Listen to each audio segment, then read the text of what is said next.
Saya merinding dengar pidato Bu Megawati kemarin malam dalam acara Rakornas Relawan Ganjar Mahfud.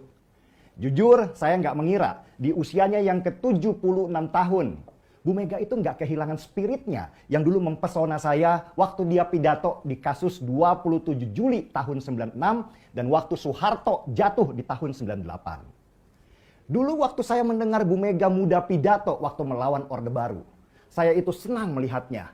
Karena seperti melihat Margaret Thatcher dari Inggris, Evita Peron dari Argentina, atau Cory Aquino dari Filipina, tokoh-tokoh wanita yang mendunia. Pidatonya Bu Mega pada masa Orde Baru berkuasa itu menggelegar dan membakar semangat pendukungnya dengan suaranya yang powerful. Dan sekarang, di usianya yang 76 tahun, Bu Mega itu bahkan nggak kehilangan powernya. Saya coba bandingkan saja dengan Prabowo Subianto yang usianya lebih muda dari Bu Mega, sekitar 72 tahun kalau nggak salah. Yang semakin tua malah semakin kaya anak-anak yang dikit-dikit joget nggak jelas. Prabowo yang latar belakangnya militer malah kehilangan ketegasannya dengan joget-joget itu dan bangga banget disebut gemoy. Padahal menurut teman saya arti gemoy itu adalah gemuk letoy. Bu Mega malah jauh kelihatan lebih muda dari Prabowo meski usianya beliau itu jauh lebih tua. Pidato Bu Mega yang bicara di depan para relawan Ganjar Mahfud itu jelas-jelas membakar semangat orang-orang yang hadir di sana. Saya paham kenapa Bu Megawati sangat marah dengan situasi sekarang ini. Bu Mega ini adalah salah satu tokoh yang head to head dengan mantan Presiden Soeharto, penguasa Orde Baru yang berkuasa selama 32 tahun lamanya. Cobalah kalian, anak-anak muda yang gak hidup di masa Orde Baru, googling aja tentang perannya Bu Mega di masa Orde Baru. Di sana kalian akan lihat bahwa sejak awal nama Megawati Soekarno Putri itu menjadi momok buat Soeharto. Ketika Megawati gabung di partai PDI, dulu namanya bukan PDI Perjuangan ya, pemerintahan Soeharto lah yang berperan memecah belah partai PDI dengan membuat dualisme kepemimpinan antara Megawati dengan Suryadi. Dan akhirnya puncaknya terjadilah kerusuhan pada bulan Juli tahun 96 ketika kantor PDI yang dipimpin oleh Megawati diserang oleh orang-orang suruhannya Soeharto. Coba googling lagi tentang kerusuhan 27 Juli itu untuk mengingatkan.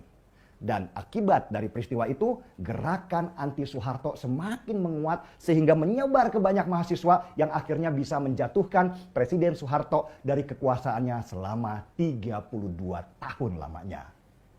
Gerakan inilah yang dinamakan Gerakan Reformasi yang melahirkan demokrasi di Indonesia sesudah puluhan tahun demokrasi itu dibungkam oleh rezim Orde Baru yang dipimpin oleh Soeharto. Dan sesudah Soeharto jatuh, lahirlah yang namanya PDI Perjuangan, partai besar yang kita kenal sekarang. Kisah perjuangan Megawati Soekarno Putri melawan rezim penguasa yang kuat dan besar bernama Orde Baru itu menjadi bagian dari sejarah Indonesia. Kita bebas bicara sekarang, itu karena perlawanan luar biasa terhadap rezim Orde Baru, di mana Bu Megawati adalah salah satu tokoh yang berada di garis depan melawan mereka semua. Kalian-kalian yang selalu mengejek Bu Mega sebagai nenek-nenek, seharusnya mulai baca sejarah perlawanan Mega melawan Soeharto selama beberapa tahun. Dan saya yakin kalian pasti akan kagum. Jadi pantas saja ketika Bu Megawati menemukan tanda-tanda bahwa Neo Orde Baru akan bangkit lagi, dia keluar dari kandang bantengnya dan mulai memimpin perlawanan. Tanda-tanda bangkitnya Orde Baru, rezim yang dulu dilawan oleh Bu Mega, mulai terlihat ketika pemerintahan yang sekarang memakai cara-cara yang sama dalam membungkam demokrasi. Tanda-tandanya itu mirip banget.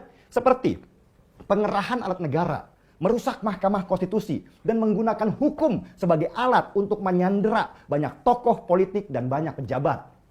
Orde Baru itu menghalalkan segala cara supaya tetap berkuasa. Mereka bahkan nggak peduli dengan yang namanya hak asasi manusia. Karena manusia itu buat mereka hanyalah sebuah deretan angka. Saya juga ingin mengingatkan kepada banyak teman bahwa bangkitnya Orde Baru itu sangat berbahaya. Orde Baru itu punya prinsip pembungkaman demokrasi.